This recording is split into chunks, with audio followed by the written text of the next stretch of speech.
मस्जिद का जलसा है, मैं जो आया मस्जिद को देखा, सर से लेकर के पैर तक मस्जिद ही नज़र आ रही है। ये मैंने पहली मस्जिद देखा है जो बुनियाद से लेकर के ऊपर तक मस्जिद ही नज़र आ रही है। और बस्ती का हाल ये देखा है कि यहाँ छप्पर ज़्यादा है, मकान है ही नहीं। दिल से दुआ निकली इन गरीबों के लिए कि अपना घर तो फूस का है, लेकिन अल्लाह के घर को कितना खूबसूरत बनाया है। अल्लाह इनको हर तरक्की से मालामाल फरमाए। दिल खुश हो गया। ध्यान से सुनिएगा, ये कुर्सी है जिस पर बैठ करके मैं बयान आपको सुना रहा हूँ। एक ज़माना था इसी हिंदुस्तान में, शाहजहाँ इसी कुर्सी पर बैठ करके हुकूमत किया, लेकिन वो कुर्सी लकड़ी की कुर्सी नहीं थी जिस पर बैठ करके मैं आपको तकरीर सुना रहा हूँ। वो कुर्सी किसकी थी? सोने की कुर्सी थी। उसमें मोर परिंदा था, उसकी आँख में कोहे-नूर था। इतना कीमती था कि उस ज़माने में 9.5 करोड़ की कुर्सी थी। पहली बार जैसे ही वो बैठा, अभी 2 मिनट नहीं हुए सजदे में चला गया। अल्लाह से कहता है, मेरे परवरदिगार, फिरौन लकड़ी की कुर्सी पर बैठा, सर उठाया, तकब्बुर किया, मैं सोने की कुर्सी पर बैठ करके सजदे में चला गया।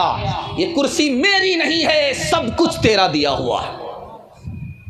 लाल किला जाइए, उसके अंदर आज भी एक पुरानी मस्जिद मौजूद है, 1600 ईस्वी में बनी हुई थी।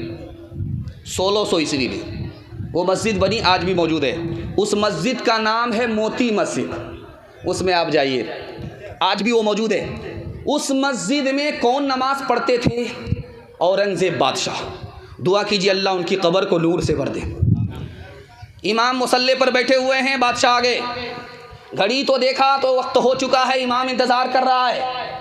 इमाम से पूछा कि वक्त तो हो गया है, आप किसका इंतज़ार कर रहे हो? कहा हुजूर आप बादशाह हैं, आपका इंतज़ार कर रहा था। कहा निकल जाओ मेरी मस्जिद से, मेरा इमाम वो है जो बादशाह के लिए नहीं खुदा के लिए नमाज़ पढ़ाए। आज़ान की सदा लगी मस्जिद से, अल्लाह के रसूल घर में हैं। बीवी सामने आई, आयशा नाम है रज़ी अल्लाह अन्हा। आपने पूछा मन अंती, तू कौन है? कहा मैं आयशा। कहा तू कौन आयशा? कहा अबू बकर की बेटी। कहा कौन अबू बकर? कहा अबू कहाफ़ा के बेटे। कहा कौन अबू कहाफ़ा? डर के मारे भाग गए। बाद में आकर के पूछा या रसूल अल्लाह, मैं आपकी बीवी, आपने मुझे नहीं पहचाना? यारे गार अबू बकर को आपने नहीं पहचाना? अबू बकर के अब्बा अबू कहाफ़ा को नहीं पहचाना? अल्लाह के रसूल का जुमला सुनिए, ऐ आयशा, जब आज़ान की सदा लगती है तो मैं सिर्फ़ और सिर्फ अपने खुदा को पहचानता हूँ, किसी को नहीं पहचानता। सोने के 4 तरीके। पहला तरीका, आप चित सोते हैं, सीना ऊपर है, पीठ नीचे है, सुन्नत के ख़िलाफ़ है। क्यों? हारने वाले की हालत है। अखाड़े में पहलवान टकराते हैं, जो 4 चित हो गया वो हार गया। अल्लाह के रसूल ने हारने वाले की हालत को पसंद नहीं किया, सुन्नत के ख़िलाफ़। आदमी सो रहा, पेट के बल सो रहा है, पीठ ऊपर है, पेट नीचे है, ये भी सुन्नत के ख़िलाफ़। क्यों? ये जहन्नम में जाने वाले की हालत है। अल्लाह के रसूल ने अपने उम्मती के लिए जहन्नमी की हालत को पसंद नहीं किया। तीसरा तरीका है, आदमी कैसे सोए? बाईं करवट पर, दिल इधर ही होता है। जब बाईं करवट पर आदमी सोता है, दिल दाब करके सोता है, तो आँख भी बंद हो जाते हैं, आँख भी बंद हो जाती है, कान भी बंद हो जाते हैं। अब मस्जिद से सदा जब लगती है अजान की तो कान में नहीं पहुँचती, इसलिए सुन्नत के ख़िलाफ़। और जब आदमी दाएं करवट पर सोता है, ये सुन्नत के मुताबिक। क्यों? दिल लटक गया, कान खुले हुए हैं, आँख बंद है। जब मस्जिद से कासिद मौज़िन अल्लाह की सदा लगाता है तो कान में आवाज़ पहुँच रही है, इसलिए सुन्नत के मुताबिक है। ज़ोहर को असर में पढ़ेंगे, हाथ उठाइए, बिल्कुल सही जा रहा है। ये देखिए, आखिरी बात, आपका दिल बहुत मजबूत होगा, नमाज़ पढ़ने में आपका दिल बहुत ज़्यादा लगेगा। ध्यान से सुनिए, हमारे नबी मेराज में गए। मेराज कहाँ है? अर्श पर। अर्श के बाद कोई दुनिया नहीं है। ज़मीन से उठे आसमान पर, आसमान से निकले अर्श पर, अर्श के बाद कोई दुनिया नहीं है। वहाँ गए तो नमाज मिली। कैसे मिली? आपको बहुत खुशी होगी, आपका दिल बहुत मजबूत होगा। कैसे मिली? एहसास हुआ, ऐ मेरे परवरदिगार, तूने अपने बंदे को ज़मीन से उठाया, आसमान पर लाया, आसमान की बुलंदी से ऊपर ले गया, अपने पास बुला लिया, लेकिन मेरा उम्मती कैसे तुम्हारे पास पहुँचेगा? तो अल्लाह ने नमाज का तोहफ़ा दे दिया, तुम्हारा उम्मती सजदे में होगा, खुदा तक पहुँच जाएगा। इंशाअल्लाह जीते जी बढ़ते बढ़ते नमाज़ पढ़ेंगे, हाथ उठाइए इंशाअल्लाह। रमज़ान में पकड़ेंगे, बाकी साल छोड़ेंगे, हाथ उठाइए इंशाअल्लाह।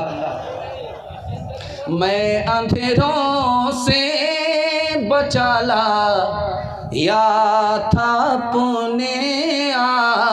आपको। मेरा दुख ये है कि मेरे पीछे उजाले पड़ गए।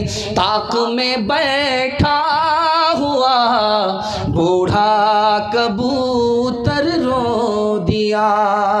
जिसमें डेरा था उसी मस्जिद में ताले पड़ गए। कोई वारिस होता है और आकर देख ले। सिले सुबहानी की ऊंची छत में जाले पड़ गए। बड़ी जल्दी से जलसा निकल रहा, मोहब्बत में सुनने ज़बान की रफ्तार बता रही है। अल्लाह इस मोहब्बत को सलामत रखे। तीसरा पैगाम कुरान के हवाले से आप लोग सुनने के लिए तैयार हैं? एक बार जोश के साथ हाथ उठाइए इंशाअल्लाह।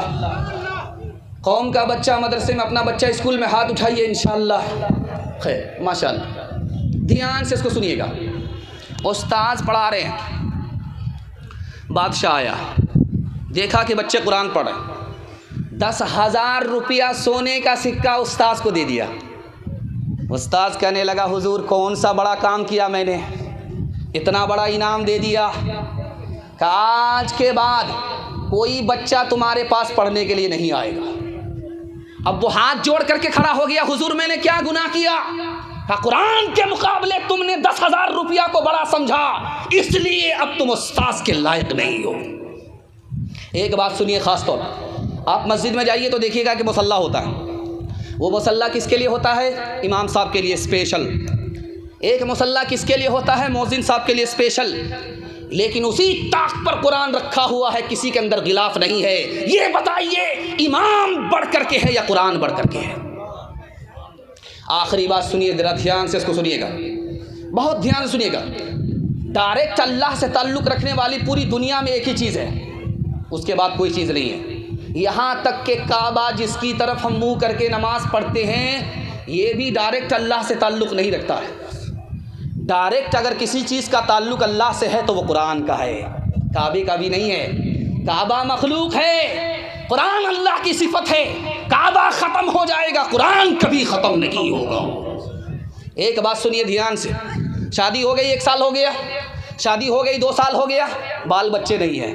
लोगों ने कहा रे तू कैसा जवान है, शादी हो गई कैलेंडर छप ही नहीं रहा है। अब बेचारा मुंह छुपा करके चल रहा है कि यार कितने को जवाब दे, कितना मुंह छुपाए। कबूलियत की घड़ी घूम रही थी, अल्लाह से कहता मेरे परवरदिगार बेटा ना सही एक बेटी ही दे दो, वादा करता हूँ जब उसकी शादी होगी तो दुनिया की हर दौलत से उसको माला माल करके ससुराल भेजूँगा। कबूलियत की घड़ी घूम रही थी, दुआ कबूल हो गई, बेटी मिल गई। लेकिन ठीक जब बेटी जवान हुई, शादी का वक्त आया, जेब में फूटी कौड़ी नहीं। बड़ा मायूस के होगा तो क्या होगा। दौड़ा दौड़ा आया, इमाम शाफी के पास आया रहमतुल्लाह अलैह, अल्लाह उनको पूरी मिल्लत की तरफ से जज़ाए खैर दे। कह रहे क्यों परेशान हो? कहा हुजूर गज़ब हो गया, मैंने अल्लाह से वादा किया था बेटी की शादी पर दुनिया की हर दौलत से उसको नवाजूंगा, जेब में फूटी कौड़ी नहीं है, रुपया पैसा नहीं है, सोना चांदी नहीं है, ज़मीन मकान नहीं है। कह रहे अल्लाह की सबसे बड़ी दौलत तुम्हारे पास मौजूद है, तू क्यों परेशान होता? कहा हुजूर कौन सी दौलत? कहा जब बेटी तुम्हारी रुखसत हो शादी के बाद तो कुरान के साथ उसको रुखसत कर दो, दुनिया की कोई दौलत कुरान के मुकाबले में नहीं आ सकती। हाथ उठा करके वादा कीजिए, इंशाअल्लाह अखबार रोज़ पढ़ेंगे, कुरान कभी कभी। शोर है हो गए, शोर है हो गए, दुनिया से मुसलमान आबोद। शोर है हो गए, शोर है हो गए, दुनिया से मुसलमान आबोद। हम ये कहते हैं कि थे भी कहीं मुस्लिम मौजूद, वो ज़माने में मुअज़्ज़ज़ थे मुसलमान हो गए, और हम खार हुए तारिक कुरान हो गए, और हम गमखार हुए। आखिरत के हवाले से 3 मिनट का पैगाम मुकम्मल जोश के साथ सुनने के लिए तैयार हैं? दोनों हाथ उठाइए इंशाअल्लाह। बेटा की शादी फ्री में नहीं होगी, हाथ उठाइए इंशाअल्लाह। खैर, 2 4 5 लोग तो बार बार पकड़े जा रहे हैं। खैर, ध्यान से सुनिएगा। बैतुल खुला में लोटा रखा हुआ रहता है, उसमें लोग टोटी से पानी निकालते हैं। बैतुल खुला में पेशाब के बाद, पखाने के बाद उसको धोते हैं। आदमी बैतुल खुला में गया, लोटा में पानी लेने ही वाला था कि बिच्छू ने लोटे में डंक मारा। बिच्छू ने मारा, दुनिया के बिच्छू ने डंक मारा तो लोटे का पानी इस तरह खौलने लगा जैसे हांडी का पानी खौलता है। दिखाना ये है कि दुनिया के बिच्छू का ये हाल है, जहन्नम के बिच्छू का क्या हाल होगा। एक आदमी घास काट रहा था, जैसे मकई में घास हो जाती है उसको काट करके बकरी के लिए लाते हैं, तो पहले घास को पकड़ते हैं, उसके बाद कचिया चलाते हैं। घास को पकड़ा, उसके बाद कचिया चलाए, तो जैसे ही घास को पकड़ा वो सांप हाथ में आ गया। कचिया जो चलाया आधा सांप कट गया। अब उसने सोचा, और सांप ने कटते कटते उंगली में काट लिया। वो किसान बड़ा चालाक था, उसने कचिया लेकर के उस उंगली को काट दिया, घर चला आया। सोचा कि सांप ने काटा, उंगली को नहीं काटेंगे जान कट जाएगी, गर्दन कट जाएगी, चला आया। अब उसको क्या खुजली हुई मन में, सोचा वो उंगली जो काटी है ज़रा देख करके आते हैं। जान बचा करके घर आ गया था, लेकिन अब उसको खुजली हो गई। वो आ गया वापस उस जगह पर जहाँ पर उसकी उंगली कटी हुई थी, तो देखा इतनी मोटी उंगली फूल करके है, तो लकड़ी लेकर के उसको उघाड़ पुघाड़ शुरू कर दिया। अब क्या था, उस सांप का जहर जो उंगली के अंदर था कटा हुआ, वो उड़ करके उस जख्म पर पहुंचा और आदमी 1 मिनट में फड़खड़ा करके उसी वक्त मर गया। गौर कीजिए, दुनिया के सांप का ये जहर है, जहन्नम के सांप का कैसा जहर होगा। लाल किला के नीचे जबना है, जबना बहती, आज भी बहती है, उस ज़माने में भी बहती थी। जबना बह रही है और बगल ही में जबना के सटे हुए कब्रिस्तान है। पानी जब सैलाब का आया तो कब्रिस्तान में घुस गया, कब्र खुल गई तो देखा कि एक जनाजा लेटा हुआ है, उसकी पेशानी पर एक छोटा सा कीड़ा बैठा हुआ है। छोटा सा कीड़ा उसकी पेशानी पर बैठा हुआ है। सारे लोग तमाशाई बन करके देख रहे हैं। धोबी घाट पर कपड़ा धो रहा था, उसको भी शौक हुआ कि मेला ठेला क्यों लगा हुआ है। आया तो देखा अजीब करिश्मा है कि वो कीड़ा जब पेशानी पर डंक मारता है तो पूरी लाश ऐसे कांपती है जैसे किसी को करंट लग गया। अब उस धोबी ने कंकरी उठाई, उस कीड़े को जो मारना चाहा वो उड़ करके इसको काट लेता है, और आग की लहर जैसे बदन में दौड़ती है, दौड़ गई। जैसे जहर का असर पूरे जिस्म में होता है, पूरे जिस्म के अंदर हुआ। 3 दिन के अंदर उस कीड़े की डंक की वजह से ये आदमी मर गया। अब बताइए कि दुनिया के कीड़े का जहर ये है, कब्र के कीड़े का जहर कैसा होगा। आप अक्लमंद आदमी हैं, मौत से पहले मौत की तैयारी करेंगे इंशाअल्लाह। हाथ उठाइए, दुनिया के चक्कर में दीन को बर्बाद नहीं करेंगे, हाथ उठाइए इंशाअल्लाह। है बुराई जहर काले नाग का, है बुराई जहर काले नाग का, है बुराई एक तो दाग का, है बुराई जहर काले नाग का, है बुराई एक तो दाग का, है बुराई जहर काले नाग का, है बुराई एक तो दाग का, जो गिरेगा उसमें वो जाएगा जल, तेरे कामों के मिलेंगे तुझको फल, आज जो कुछ बोया है काटेगा कल, तेरे कामों के मिलेंगे तुझको फल। मसनदे रसूल पर बैठा हुआ हूँ मैं। लोग कहते हैं हम गरीब हैं, आपकी गरीबी दूर हो जाएगी, मैं इसकी गारंटी लेता हूँ। लेकिन आपको दो काम करना होगा, कान खोल करके इसको सुन लीजिए। बहुत मुख्तसर में आपको बता रहा हूँ, आपको ज़िंदगी भर ये याद रहेगा।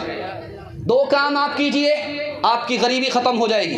1 साल में अल्लाह आपको 10 साल के बराबर तरक्की देगा। करना ये है, हलाल कमाना है, हिसाब से खर्च करना है। दो काम कीजिए, 1 साल तजर्बा करके देखिए, 1 साल में अल्लाह आपको 10 साल के बराबर तरक्की देगा। दिखाने के लिए जा रहा हूँ, हराम कमाएंगे, आपका कदम हराम की तरफ जाएगा, चाहे आप उठाएं या ना उठें, उधर ही जाएगा। हराम अगर आप कमाएंगे, आपको पैसा तो मिलेगा लेकिन सुकून नहीं मिलेगा। हराम कमाएंगे, दुनिया का कोई भी बड़ा काम करना चाहेंगे, वो होते होते रुक जाएगा, काम बनते बनते बिगड़ जाएगा।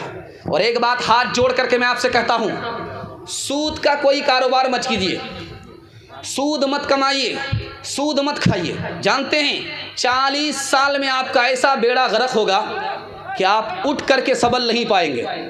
और सूद का पैसा हलाक होगा ही, लेकिन सूद का पैसा जो आपने अपने घर में लगाया दूसरे पैसे के साथ, वो भी बर्बाद हो जाएगा। जुआ खेलने पर इस्लाम ने मना क्यों किया? जुआ खेलने को गुनाह क्यों कहा? दिखाने के लिए चाह रहा हूँ। जब आदमी जुआ खेलता है तो एक का फ़ायदा होता है, 10 का नुकसान होता है। इंसान और मुसलमान वो हो ही नहीं सकता जो दूसरे का नुकसान करे, अपना फ़ायदा करे। इसी तरह शादी का मौका है, बाप बोल रहा है बेटा खामोश है, हमको कुछ नहीं चाहिए, गाड़ी दे दीजिएगा, आप ही का दामाद आएगा जाएगा, हमको कुछ नहीं चाहिए, डबल डबल सामान दीजिए, आप ही का दामाद आराम करेगा, आप ही की बेटी आराम करेगी।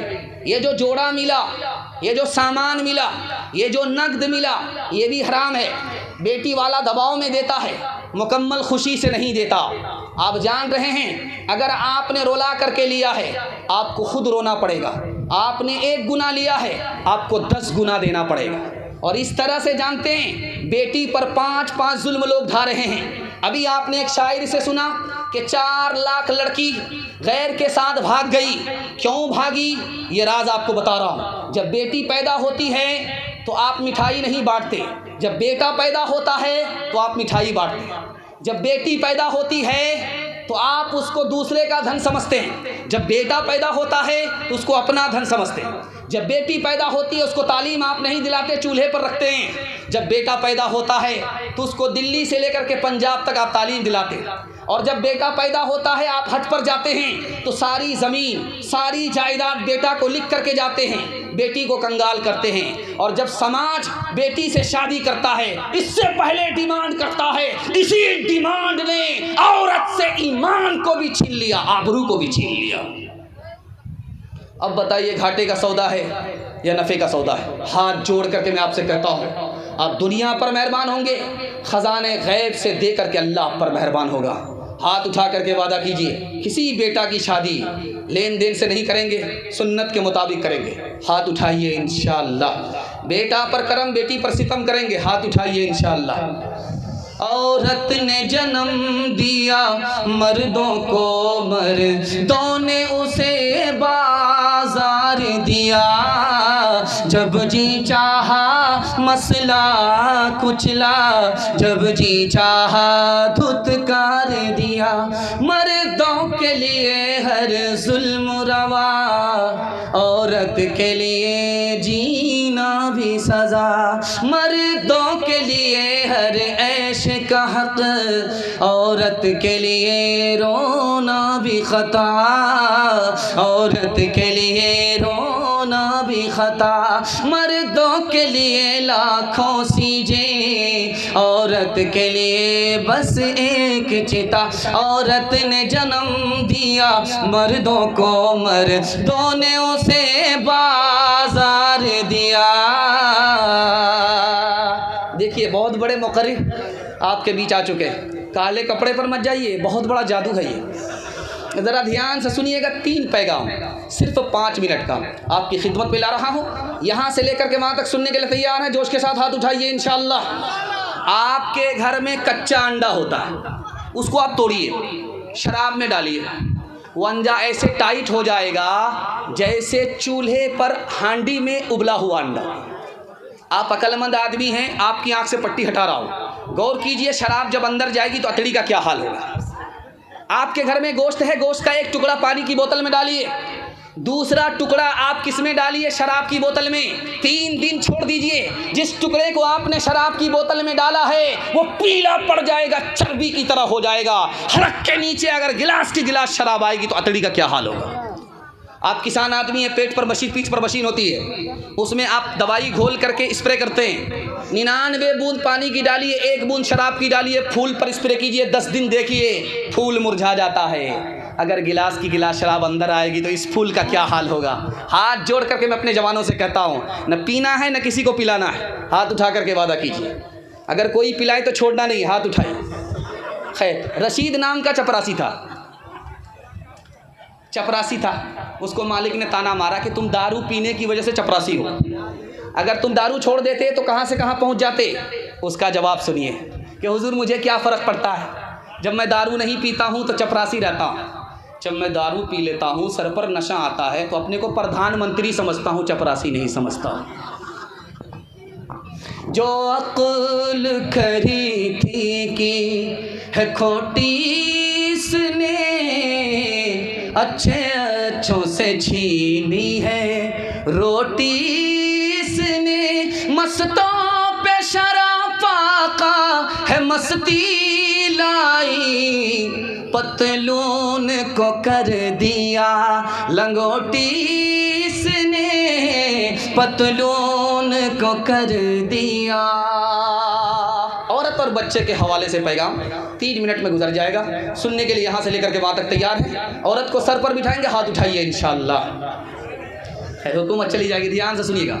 1987 में टाइम्स ऑफ इंडिया एक पेपर निकलता है, 1987 में। उसमें क्या लिखा हुआ था, ये फैशन का दौर है, लड़का भी फिल्मी हीरोइन, लड़का भी फिल्मी हीरो, लड़की भी फिल्मी हीरोइन। फिल्म का इतना ज़ोर है, दिखाने के लिए जा रहा हूँ। 1987 में टाइम्स ऑफ इंडिया ने लिखा, 10 लोग बैठे हुए थे, उसमें किसी ने कहा यार मुल्क का सदर किसको होना चाहिए, मर्द को या औरत को।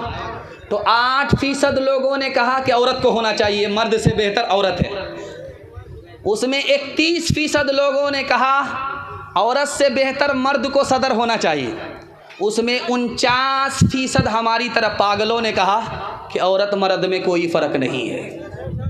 दूसरा नमूना आपको दिखाने के लिए जा रहा हूँ। बेंगलोर में 1996 में कारपोरेशन का इलेक्शन हुआ, उसमें मुमताज़ बेगम हार गई। उसने अदालत में जाकर के केस किया, मैं आलिम की वजह से हारी हूँ, आलिम के फतवे की वजह से हारी हूँ। अगर आलिम फतवा नहीं देता कि औरत का खड़ा होना हराम है, मैं हारती नहीं। इसलिए इस आलिम को कड़ी से कड़ी सज़ा होनी चाहिए, इसको 1 लाख का जुर्माना होना चाहिए। तीसरा नमूना आपकी खिदमत पे लेकर के आ रहा हूँ। 1966 में अमेरिका ने मोरनी नाम के ताजिर ने ऐलान दिया, जो औरत अंडे पर बैठेगी 1 महीना उसको $100 मिलेगा, और जब अंडे से बच्चा निकाल देगी तो उसको 1000 रुपया इनाम मिलेगा। औरत को अमेरिका ने कहाँ पहुँचाया, इस्लाम के दामन में औरत को इज्जत मिलती है, ईमान की भी हिफाजत होती है, आबरू भी सलामत होती है। जैसा शौहर वैसी बीवी, दिखाने के लिए जा रहा हूँ। बीवी से कहता है दोपट्टा ओढ़ करके बुर्का पहन करके बाहर मत निकलो, मुझको बुर्का पसंद नहीं है, दोपट्टा पसंद नहीं है। चंद दिन के बाद बीवी किसी यार के साथ भाग गई। अब रो करके पुलिस वाले से कहता है ये भी गई वो भी गई। हाथ जोड़ करके मैं आपसे कहता हूँ, हुकूमत तो चली गई है, औरत को बेपर्दा मत छोड़िए, औरत भी चली जाएगी। हाथ उठा करके वादा कीजिए, ईमान की भी हिफाजत करेंगे, आबरू की भी हिफाजत करेंगे। कभी कभी ऐसा होगा कि आपको बुखार आएगा, सर में दर्द होगा और आपको दस्त आने लगेंगे। इसमें भी अल्लाह का शुक्र अदा करना है कि मेरे खुदा दस्त आ रहा है, सर में दर्द है, लेकिन आँख तो सलामत है, देख तो रहा हूँ दुनिया को। दिमाग तो महफूज है, अगर आँख में रोशनी नहीं होती, दिमाग सलामत नहीं होती, दिमाग सलामत नहीं होता तो कुत्ते से बदतर होते। एक बात को राज की सुनिए, आप किसी से गिलास मांगिए आपको सिर्फ गिलास देगा, लेकिन किसी से पानी मांगिए खुद ब खुद गिलास आपको दे देगा। क्या मतलब हुआ? इस राज को बहुत ध्यान से सुनिए आप। गिलास आपने मांगा, वो आपको पानी नहीं देगा, खाली गिलास देगा। लेकिन आपने जैसे ही पानी मांगा, गिलास खुद ब खुद आपके पास आ जाएगा। क्या मतलब हुआ? गिलास जरिया है, पानी मकसद है। मकसद को जब आदमी मांगता है तो जरिया खुद ब खुद बन जाता है। और मकसद दीन है। अगर आप अल्लाह से दीन मांगेंगे तो दुनिया आपके कदमों में अल्लाह डाल देगा। दूसरी बात याद रखिए बहुत ध्यान से। ये बगल में आदमी बैठा हुआ है, मुझे इससे काम लेना है, तो इनको पैसा का लालच देना पड़ेगा तब मेरा काम करेगा। या अपने पावर का इस्तेमाल करना होगा, धमकी देनी पड़ेगी तब काम होगा। या रो करके गिड़गिड़ा करके आजिज़ी से माफ़ी मांग करके काम निकालना होगा। अल्लाह से रुपया के बलबूते आप काम नहीं निकाल सकते, उसको तो आपसे ज़्यादा पैसा है। अल्लाह को आप धमकी नहीं देते, आपसे ज़्यादा पावरफुल है। अल्लाह को लालच नहीं दे सकते, अल्लाह को धमकी नहीं दे सकते। अल्लाह के आगे झुक जाइए, वो आपको हर मुश्किल में उठा लेगा। आखिरी बात सुनिए, सबसे पहला काम दुआ तावीज़ कराने से पहले सबसे पहला काम डॉक्टर से मिलिए और दुआ कीजिए। उसके बाद अगर मसला हल ना हो तब तावीज़ का सहारा लेना है। एक साहब आए दौड़े दौड़े, कहा हज़रत तावीज़ दे दो। तो मैं दुआ कर दूंगा। कहने आपको तावीज़ देना पड़ेगा। कहा मैं दुआ कर दूंगा। कहने आपको तावीज़ देना पड़ेगा। तो हज़रत ने कहा कि अल्लाह ने मुझे सोनार बनाया था, लोगों ने लोहार बना दिया। मैं तो आया था लोगों को दुआ दे करके उसका मुकद्दर चमकाने के लिए, लेकिन लोग मुझसे तावीज़ मांग रहे हैं। जैसे सोनार के पास कोई आए कि ज़रा कचिया बना दीजिए, ज़रा पसनी बना दीजिए, तो उस सोनार की नाकदरी है। वही हाल आज आलिमों का है। आलिमों से लोग दुआ नहीं लेते बल्कि तावीज़ लेते। ये बहुत बड़ी गलती है, इसलिए काम नहीं बनता। पहले दुआ, पहले दवा, उसके बाद तावीज़। हाथ उठा करके वादा कीजिए इंशाअल्लाह हर काम के लिए तावीज़ लेंगे। हाथ उठाइए इंशाअल्लाह। है गौसो कुतुब सब गुलाम उस खुदा के, नबी वली हो उसी से है लेते। है गौसो कुतुब सब गुलाम उस खुदा के, नबी वली हो उसी से है लेते। जिसे चाहे दे दे, जिसे चाहे ना दे, बना दे वो जिसका बनेगा मुक़द्दर। हुवल्लाहु अकबर, हुवल्लाहु अकबर, हुवल्लाहु अकबर, हुवल्लाहु अकबर। उसी के है हाथों में हाजत रवाई, उसी के है बस में ये मुश्किल कुशाई, उसी को है हासिल ये शाने अताई। हुआ है न होगा कोई उसका हमसे। हुवल्लाहु अकबर, हुवल्लाहु अकबर, हुवल्लाहु अकबर, हुवल्लाहु अकबर। जिस्म पर लिबास की कमी अजीब लगती है, मुझे अमीर बाप की बेटी गरीब लगती है। जिससे आंचल भी नहीं सर का संभाला जाता, उससे क्या खाक तेरे घर की हिफाजत होगी। क्या गुजरी एक पर्दा के मुखालिफ रो रो के पुलिस से कहते थे। क्या गुजरी एक पर्दा के मुखालिफ रो रो के पुलिस से कहते थे। क्या गुजरी एक पर्दा के मुखालिफ, क्या गुजरी एक पर्दा के मुखालिफ रो रो के पुलिस से कहते थे। औरत भी गई, ज़ेवर भी गया, दौलत भी गई, इज्जत भी गई। औरत भी गई, ज़ेवर भी गया, दौलत भी गई, इज्जत भी गई। बस आखिरी पैगाम 3 मिनट का। आप भी सोचेंगे आखिर करके जनाजा ही उठा देगा। बस आखिरी पैगाम बच्चों के हवाले से सुनने के लिए तैयार है? जोश के साथ हाथ उठाइए। सब काम पहले होगा, निकाह बाद में करेंगे। हाथ उठाइए इंशाअल्लाह। बच्चा कहाँ से मिलेगा? एजेड हो जाएंगे, कोई बेटी वाला बेटा नहीं, बेटी नहीं देगा। ध्यान से सुनिएगा, जल्दी से निकल जाएगा। अपने बच्चे को पहले मुसलमान बनाइए, उसके बाद डॉक्टर, इंजीनियर, प्रोफेसर बनाइए। बड़ा ख़तरनाक दौर है। बिल्कुल आईना दिखा रहा हूँ, अखबार की सुर्खी दिखाने के लिए जा रहा हूँ। ध्यान से इसको सुनिएगा। एक बच्चे से पूछा, हु इज़ गॉड? गॉड कौन है, खुदा कौन है? तो कहता है इसमें भी पूछने की बात है। गॉड इज़ आवर फादर, हमारा बाप ही हमारा खुदा है। बताइए बच्चे का ईमान कहाँ है? दूसरा नमूना आपकी खिदमत पे लेकर के आ रहा हूँ, ध्यान से सुनिएगा। बच्चा जा रहा है, रास्ता चलते हुए स्कूल से पहले घुटने टेक करके बैठ गया, हाथ जोड़ करके प्रणाम कर रहा है हज़रत ईसा की मूर्ति को, हज़रत मरियम की मूर्ति को। बाप ने पूछा कि ये क्या कर रहे हो? ये काम तो मैं रोज़ स्कूल में करता हूँ। अब गौर कीजिए, आंख बंद करके हम स्कूल में दाखिल कर देते हैं और हमारा बच्चा वहाँ से मुशरिक बन करके आता है, हमें खबर ही नहीं है। तीसरे नमूने को ध्यान से सुनिएगा। स्कूल का ही एक बच्चा कहता है, मास्टर साहब सब पर लेक्चर दीजिए, लेकिन मज़हब पर हम लेक्चर नहीं सुनना चाहते। कहा क्यों? इसलिए कि मुझको मज़हब के नाम से घिन आती है। दादा अंदर गया मस्जिद के, पोता बाहर खड़ा है। इमाम साहब ने कहा कि तुम्हारे दादा ने नमाज़ पढ़ी, तुमने नमाज़ क्यों नहीं पढ़ी? कहा मैं किसके लिए नमाज़ पढ़ूँ, मुझे तो नमाज खुदा के बारे ही में शक है। आप सोच रहे हैं कि वो नमाज़ पढ़ेगा, उसके पास तो ईमान ही नहीं है। हाथ जोड़ करके मैं आपसे कहता हूँ, अगर इस हिंदुस्तान में अपने बच्चे को ईमान को बचाना है और अपने बच्चे को मुसलमान बनाना है, तो पहले उसको मकतब मदरसे की तालीम दिलाइए। हाथ उठा करके वादा कीजिए, डॉक्टर बाद में बनेगा, इंजीनियर बाद में बनेगा, पहले मुसलमान बनेगा। हाथ उठाइए इंशाअल्लाह। खुश तो हैं हम भी जवानों की तरक्की से, मगर लब खंदा से निकल जाती है फरियाद भी साथ।